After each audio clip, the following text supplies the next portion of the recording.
What's up, y'all? My name is Cameron Pepe. Hey, my name is Will Hay. This is Mohammed Attia. Hello, I'm Sunjith Achanta. Hi, my name is Zara. My name's Saad. And I'm a fourth year computer engineering major. A second year computer science major. I'm a third year CS student. I'm a second year CS major. I'm a graduating neuroscience major. Third year computer science major with threads in intelligence and people.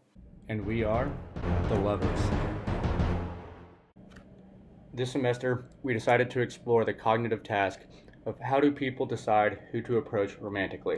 This question is something that every human being asks at least once in their life. This cognitive task is interesting because romantic attraction is primarily emotion-based. The tangible and concrete factors that influence this decision primarily support the emotional drivers.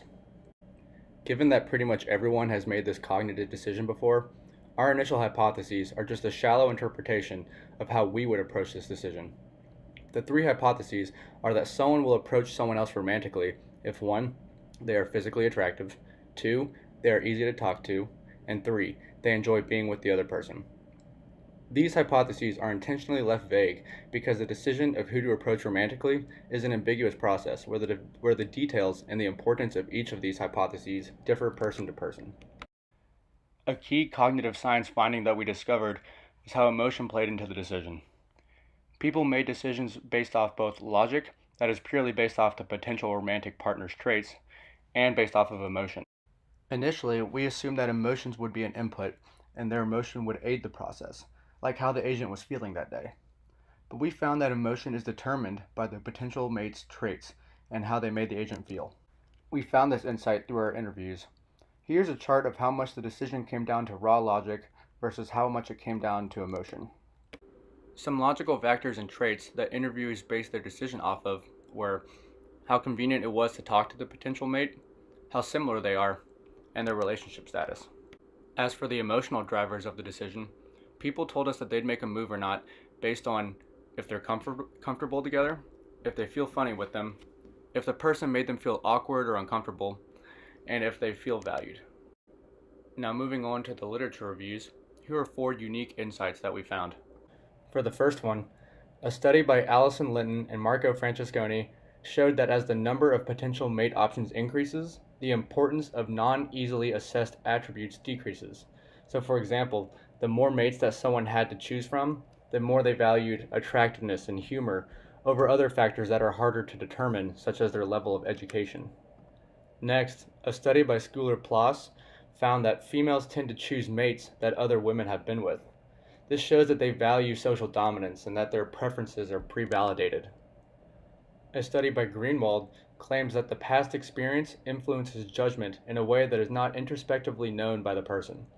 Attitude, self-esteem, and stereotypes have important implicit modes of operation and have predictive usefulness when it comes to social psychology. And lastly, a study by Nadine Hugill and others found that body language is key for all conversations and is a strong indicator of someone's qualities and their feelings. This fact is interesting because body language is picked up subconsciously and it really affects how we feel about the other person. The interviews provided us with a lot of valuable data, but 5 key findings we discovered pertain to physical attraction, effort, how they made me feel, the timing, and their confidence. In this segment, we're going to explain each key finding and show clips from interviews with real people and definitely not actors. Up first is physical attraction. Most of the interviewees valued physical appearance, and in many cases, it's the first factor that draws people's attention. So what was it about her? I thought she was beautiful. He had nice dark hair and a beard. She was in good shape, like physically fit. So realistic. Effort and reciprocation in the flirting and conversation is another major factor. Those can sometimes feel like a given. It is something people would talk about in the interviews without explicitly mentioning it. Reciprocation allows the conversation to flow and for the relationship to move forward. Well, she was asking questions as well, and it wasn't a one-sided conversation. Well, he wasn't really reciprocating the conversation, and it made him seem kind of lazy and not really passionate about anything. One of the most essential traits of a potential mate is one that cannot be explicitly observed: how they make you feel and play into your personal ego. This is relatively obvious, as people often pursue mates and enter relationships for this reason. The method in which potential mates accomplish this varies. Sometimes it's explicit comments, sometimes it's functions of the situation, but oftentimes it's just a vibe that the other person has. She made me feel I was funny. He found me attractive and just wanted to keep talking to me. Yeah, he gave me a lot of love and attention in the beginning. The timing, circumstance, and convenience of the situation are also very important. He was interesting, but I just got out of a relationship. Yeah, I was a TA, and I found one of the students I was helping attractive, but I worried it would be unethical to try to flirt with her due to the implications of my job. And lastly, Confidence. confidence is a key trait that people seek in a potential mate. All the women interviewed mentioned the importance of confidence, and to one of them, it's the first thing she notices in a guy. One of the other interviewees mentioned that humility comes with confidence, and it's important to have both together.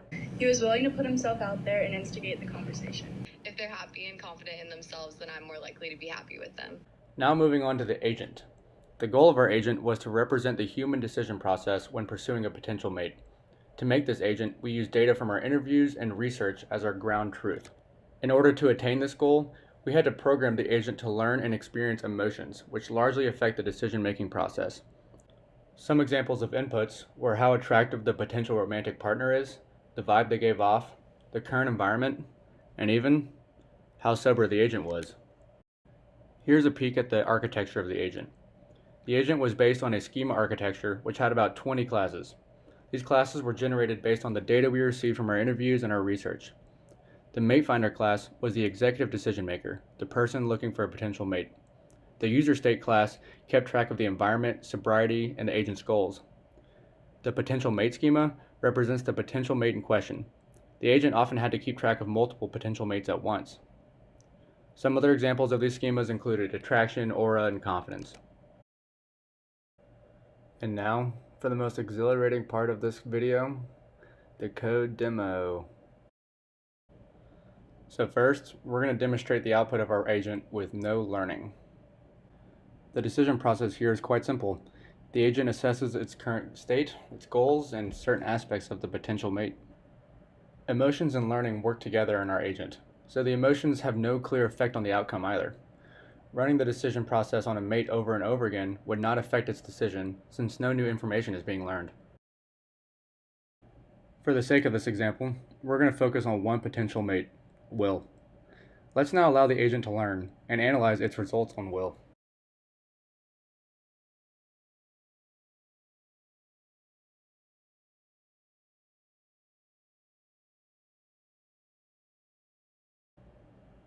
Initially, the decision process is identical because nothing significant was learned from the previous potential mates. Having made decisions on other potential mates, the agent has assigned importance levels to certain traits, as shown in this list at the bottom. Next, let's look at the agent's decision on Will after running through the potential mates one more time, since the learning will be more influential. The agent notices that Will has certain traits that it likes, which sets impressed as its primary emotion. The agent then decided to change its decision and make a move on this potential mate.